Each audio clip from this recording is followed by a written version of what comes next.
Welcome to part 3 of The Boy in the Cardboard Box.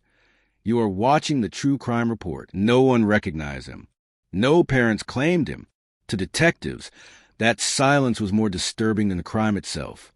If he wasn't missing, who was he? Where were the people who should have loved him? To follow every twist and clue in this chilling, please subscribe and hit the notification bell. And who could do something so cruel to someone so small?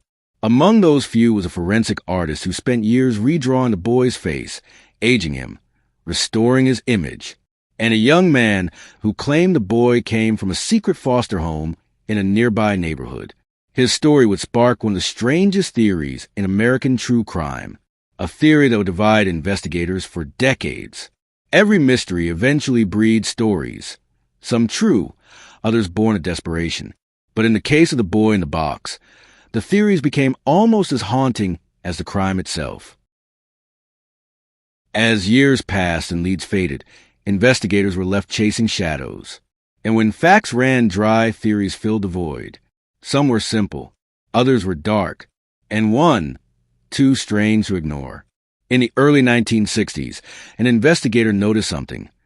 The boy's discovery site wasn't far from a small foster home run by a local couple.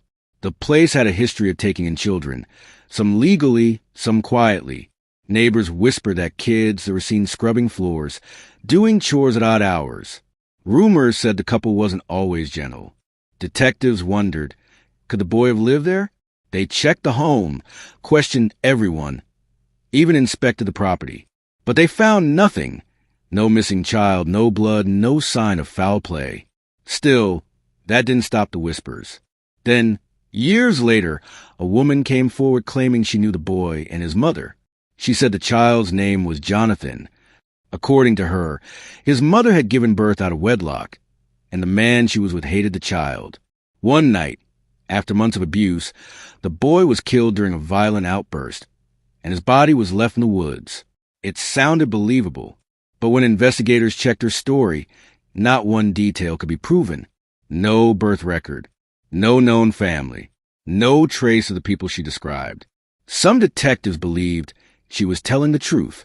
Others thought it was a cruel fantasy, born out of guilt or attention.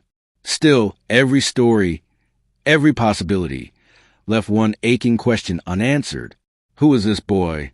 Even as decades passed, strangers continued visiting his grave, leaving flowers, toys, and notes that simply read, "We will never forget you." Please subscribe to our channel. Turn on the notification bell for more shocking true stories.